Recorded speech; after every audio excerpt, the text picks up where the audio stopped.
The wounded sniper.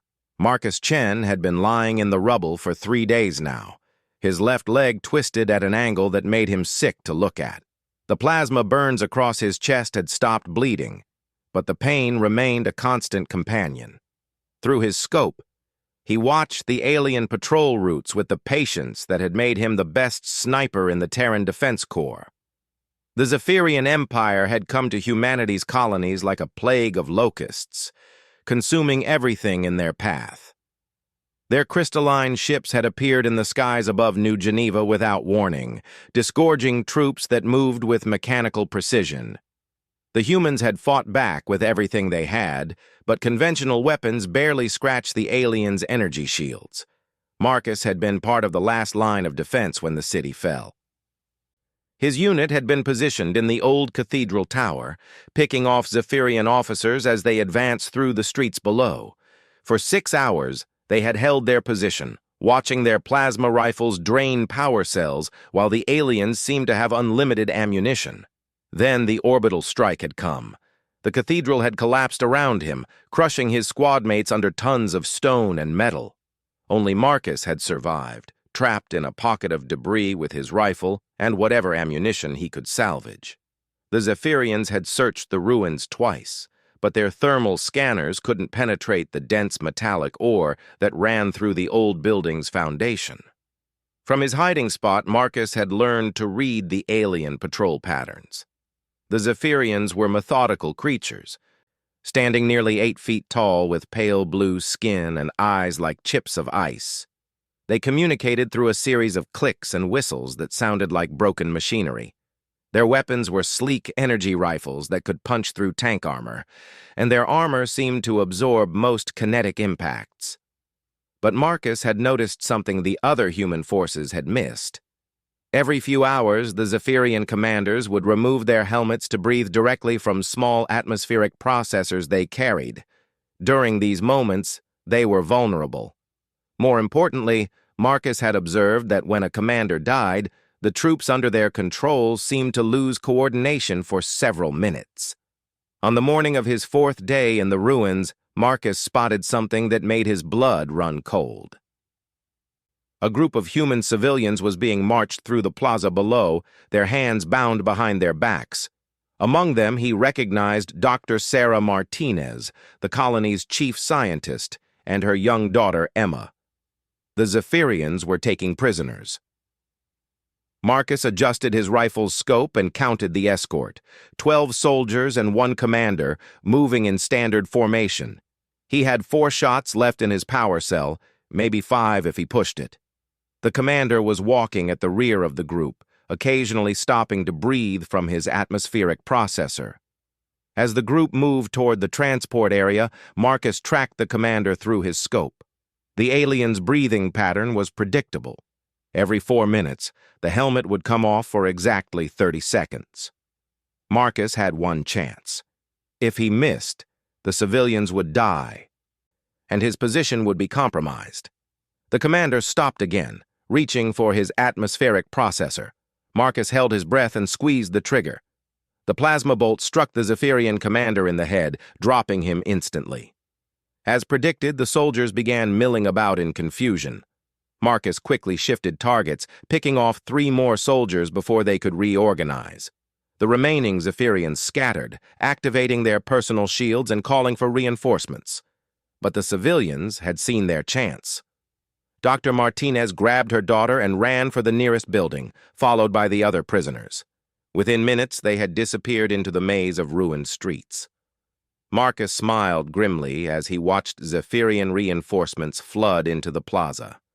They had no idea where the shots had come from, and their scanning equipment was useless against the metallic ore deposits. He had struck a blow against the invaders, but more importantly, he had learned something valuable about their command structure. Over the following weeks, Marcus continued his guerrilla campaign from the ruins. He developed new tactics, studying the alien patrol schedules and communication patterns. He learned that the Zephyrians had a strict hierarchy.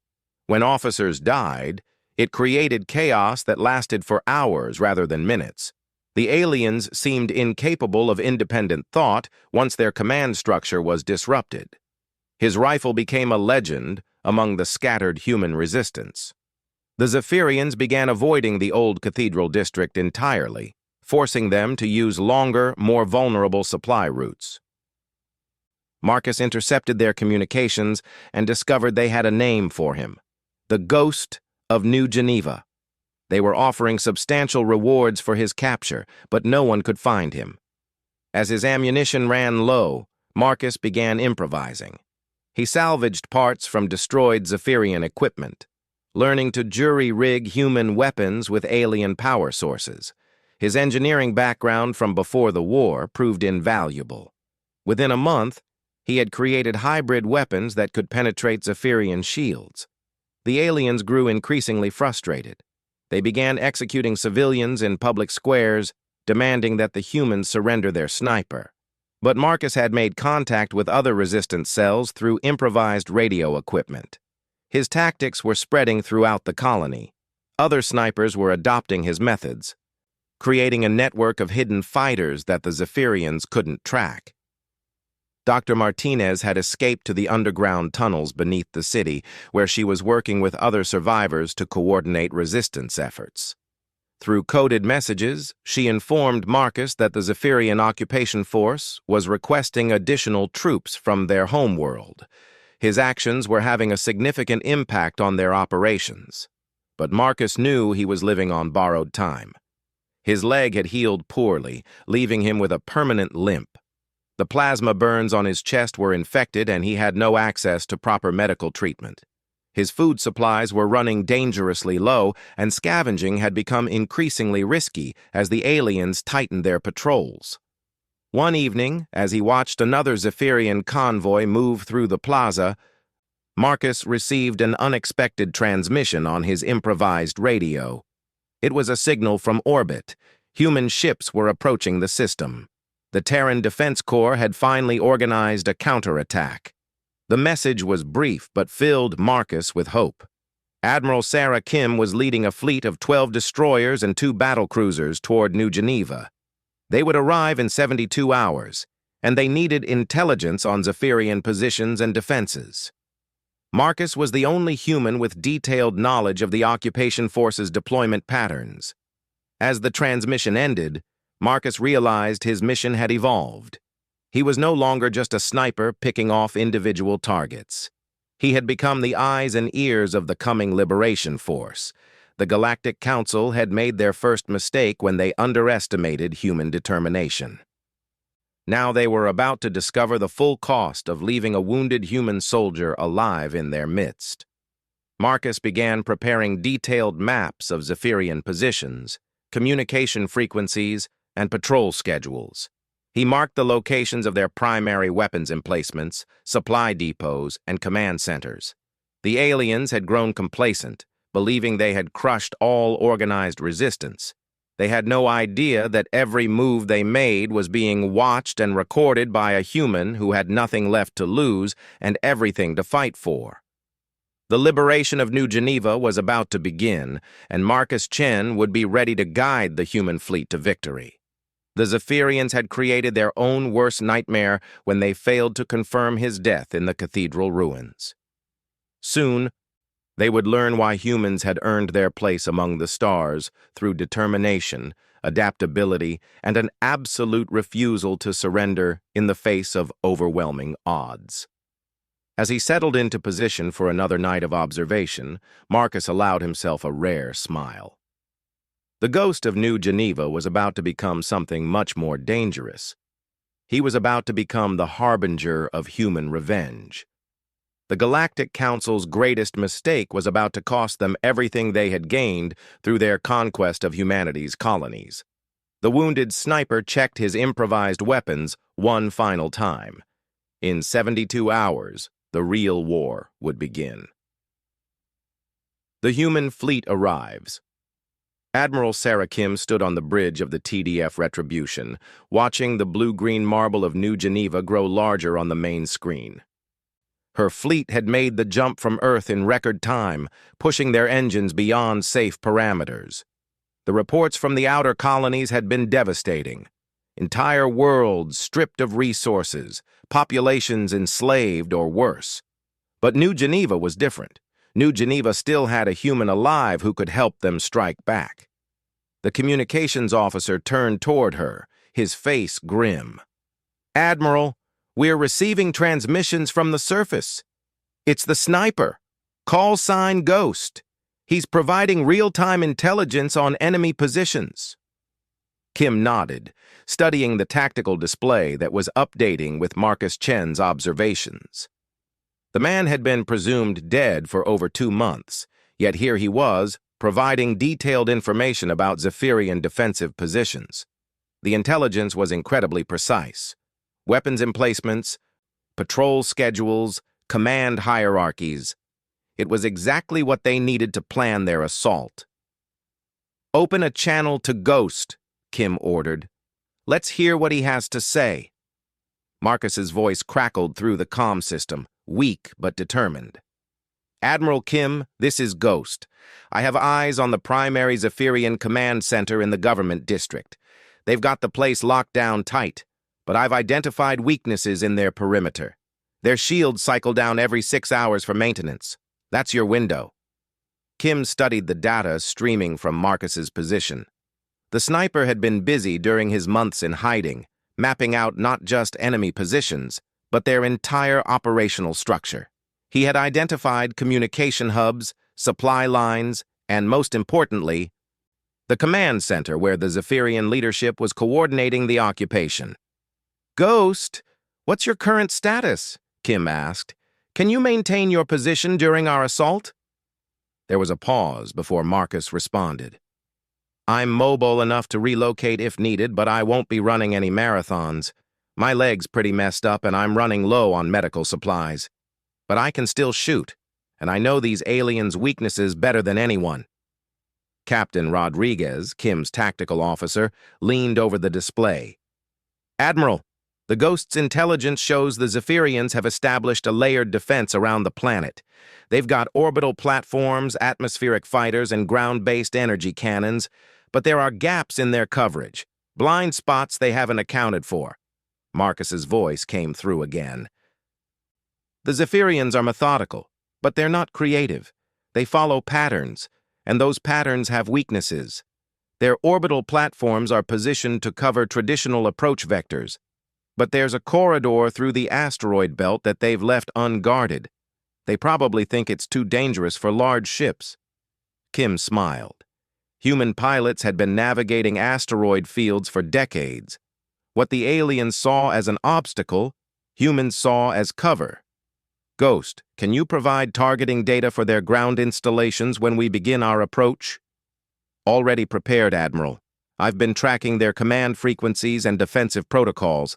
When you hit their orbital platforms, the ground forces will be cut off from their fleet. That's when I can guide your fighters to the most critical targets." The fleet began its approach through the asteroid field, with Marcus providing constant updates on Zephyrian movements. The aliens had detected the human ships, but couldn't get clear targeting solutions through the dense field of space rocks. Human pilots threaded their destroyers between asteroids that would have crushed any Zephyrian vessel, using their superior maneuvering to close the distance. As the fleet emerged from the asteroid field, Marcus initiated his plan. From his hidden position in the cathedral ruins, he began systematically targeting Zephyrian communication arrays with his improvised hybrid weapons.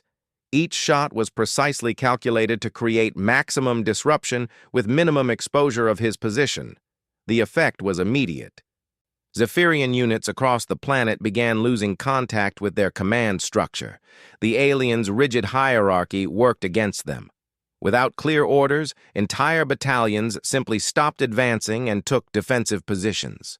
Marcus had created chaos in their ranks just as the human fleet opened fire.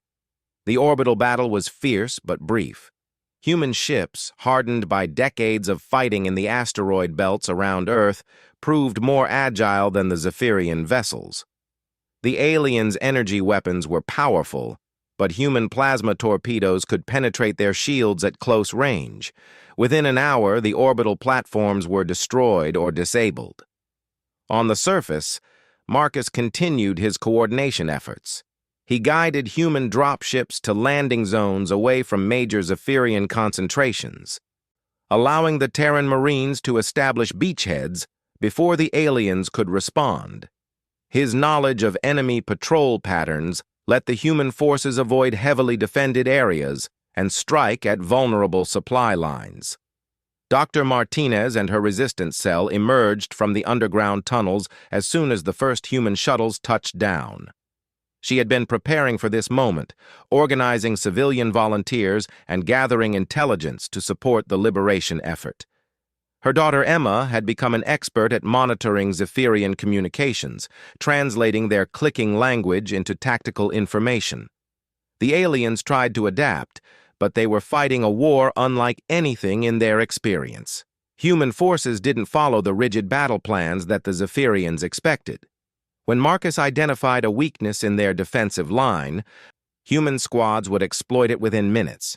When the aliens tried to reinforce a position, Marcus would guide human artillery strikes to cut off their supply routes. Lieutenant Colonel James Foster led the primary assault on the government district, following Marcus's targeting data to approach the Zephyrian command center. The aliens had established overlapping fields of fire around the building, but Marcus had identified a blind spot where construction debris blocked their sensors. "Ghost, this is Vanguard Leader," Foster radioed. "We're at your designated approach point. Confirm enemy positions." Marcus adjusted his scope, watching the Zephyrian defenders through gaps in the rubble. "Vanguard Leader, you have 12 hostiles on the main entrance, 8 on the east side, but they're about to cycle their shields for maintenance. You'll have a 6-minute window starting in 30 seconds. Foster's team moved with precision, using Marcus's real-time intelligence to navigate through the Zephyrian defenses. The aliens were still relying on their original defensive plans, not realizing that every position had been compromised by months of observation from the cathedral ruins. As human forces closed in on the command center, the Zephyrian leadership made a desperate decision. They activated a planetary distress beacon, calling for reinforcement from their home fleet. But Marcus had been monitoring their communications and immediately warned Admiral Kim. "Admiral, they're calling for backup. I'm reading massive energy signatures from their long-range transmitter. The signal's headed toward the Zephyr system. That's got to be their homeworld." Kim processed this information quickly. If Zephyrian reinforcements arrived, her fleet would be outnumbered and outgunned. They needed to end this battle quickly and decisively. "All units, this is Admiral Kim. We have a limited time window before enemy reinforcements arrive. Ghost, can you disable their transmitter?" Marcus studied the transmitter array through his scope. It was heavily defended, but he had noticed something during his weeks of observation. The Zephyrian technicians had to manually adjust the array's alignment every few hours to compensate for orbital drift. During these adjustments, the operators exposed themselves outside the protective barriers. "I can take out their technicians, but I'll need covering fire to reach the transmitter itself," Marcus replied. "There's a maintenance access tunnel that leads directly to the array's power source. If your people can keep the guards busy, I can crawl through and plant charges." It was a desperate plan, but it was their best chance. Foster's team created a diversion at the main entrance, while Marcus began his painful crawl through the maintenance tunnel. His wounded leg slowed him down, but determination drove him forward. This was his chance to strike a decisive blow against the invaders who had destroyed his world. The tunnel was cramped and filled with alien technology that hummed with dangerous energy. Marcus had to disable several automated defense systems using techniques he had learned from studying captured Zephyrian equipment. Each obstacle cost precious time. But he pressed on, knowing that human lives depended on his success. Behind him, the sounds of battle echoed through the tunnels. Human forces were pushing deeper into the city, But Zephyrian resistance was stiffening as their leadership attempted to coordinate a counterattack. Marcus's interference with their communications was causing confusion, but it wouldn't last forever. The aliens were adapting, finding new ways to coordinate their forces. As he reached the transmitter array's power core, Marcus could hear the massive machinery cycling up for another transmission burst.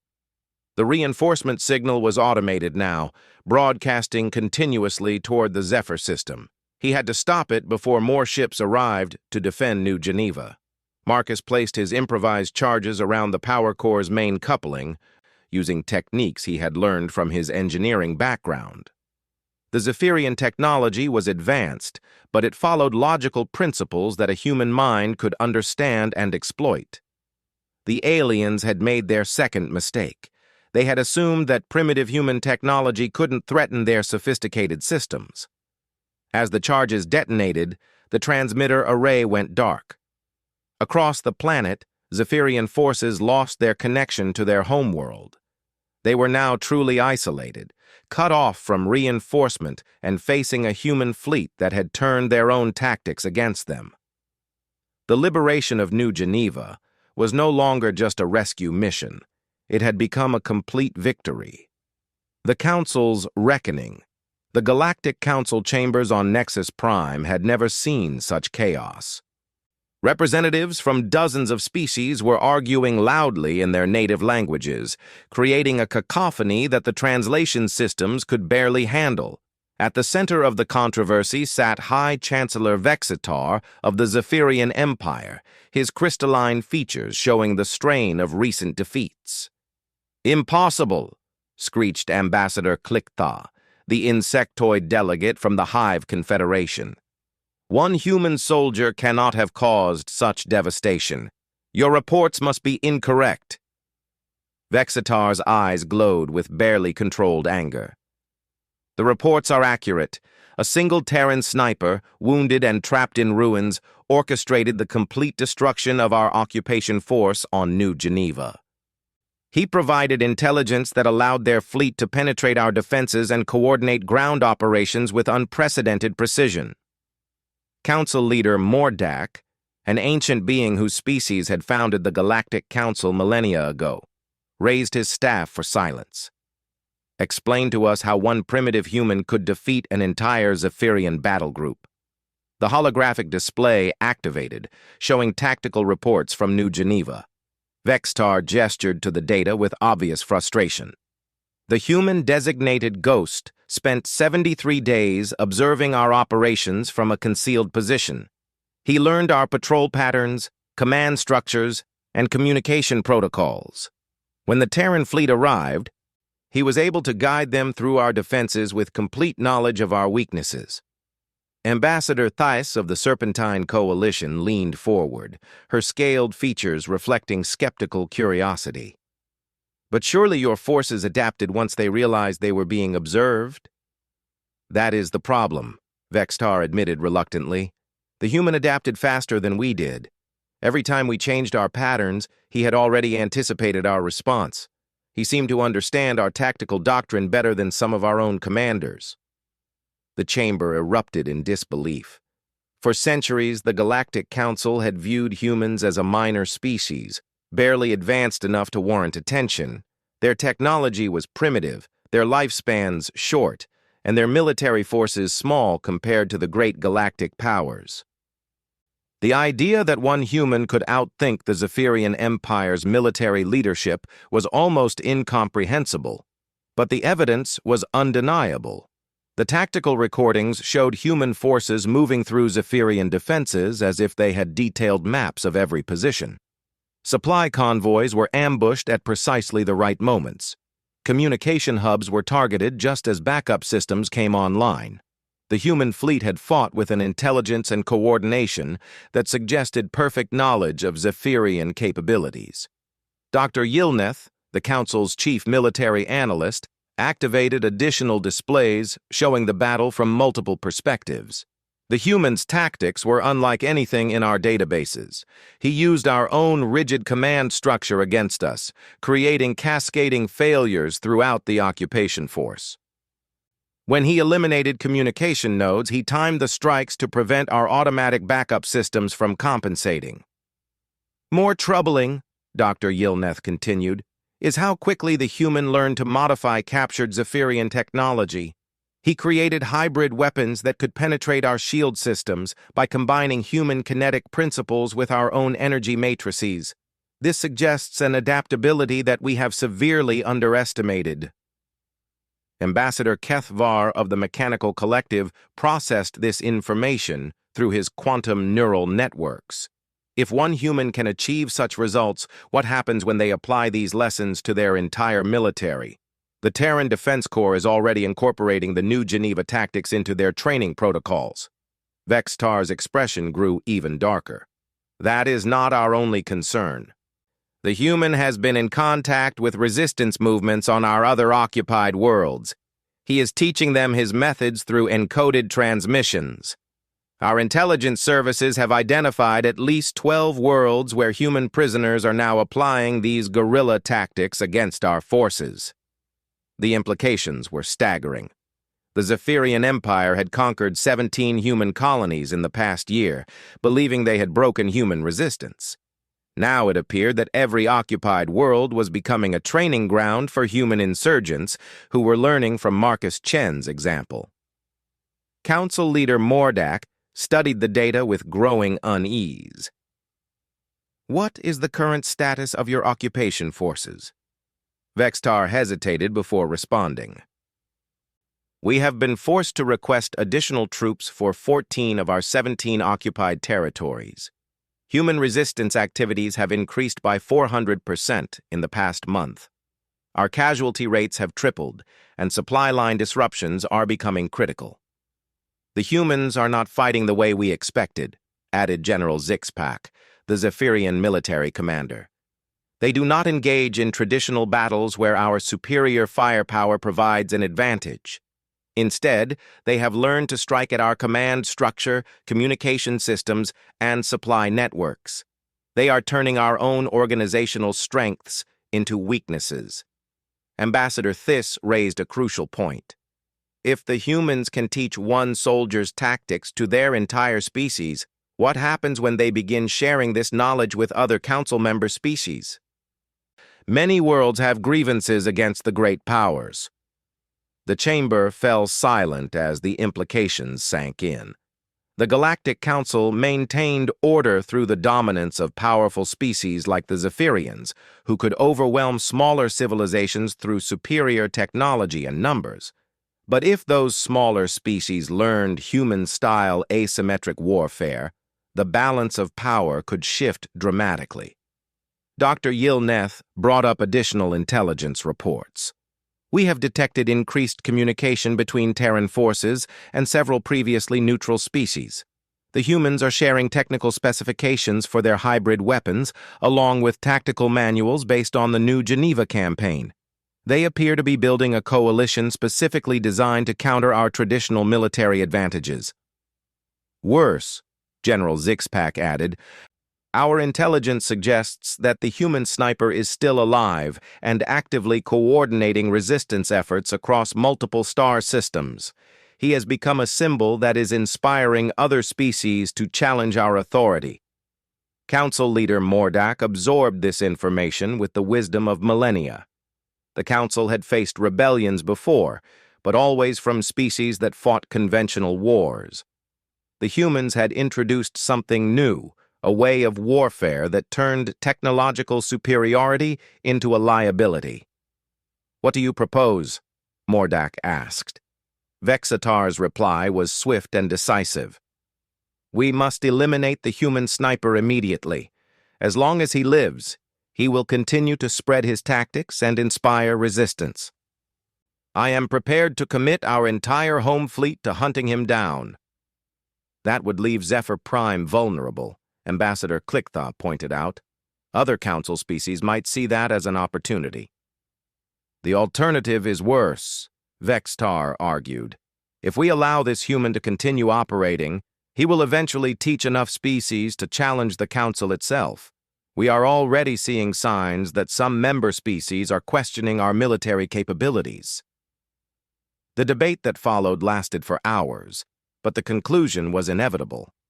The Galactic Council had built their power on the assumption that primitive species could be easily dominated through overwhelming force. Marcus Chen had proven that assumption wrong, and his example was spreading throughout the galaxy. As the session ended, Council leader Mordak made a pronouncement that would reshape galactic politics. The Terran species has demonstrated capabilities that require reassessment of our strategic assumptions. All Council members are hereby authorized to study human tactics and develop appropriate countermeasures. But as the delegates dispersed, many were already reaching different conclusions. If humans could teach effective resistance to one wounded sniper, what could they accomplish when they shared that knowledge freely? Some species were beginning to see opportunity where the Council saw threat. On New Geneva, Marcus Chen received a transmission that would have shocked the Council delegates. It wasn't from human forces, but from Ambassador Theiss of the Serpentine Coalition. The message was brief but significant. Your tactics are impressive. My people would like to learn more about asymmetric warfare. Perhaps we can arrange an exchange of information. Similar messages were arriving from across the galaxy. Species that had been dominated by the Council's great powers for centuries were suddenly interested in human military doctrine. Marcus's fight for survival in the cathedral ruins had become something much larger. It had become the spark that would ignite a galactic revolution. The Galactic Council had made their greatest mistake when they assumed that leaving one human alive couldn't threaten their empire. Now they were about to learn that underestimating human determination and adaptability was a mistake that could cost them everything they had built over thousands of years. Marcus Chen smiled as he read the messages pouring in from across the galaxy. The wounded sniper had become something the Council had never anticipated. He had become the teacher who would show the galaxy that no empire was too powerful to fall, and no species too small to fight for their freedom. The ghost of New Geneva was about to become the architect of a new galactic order.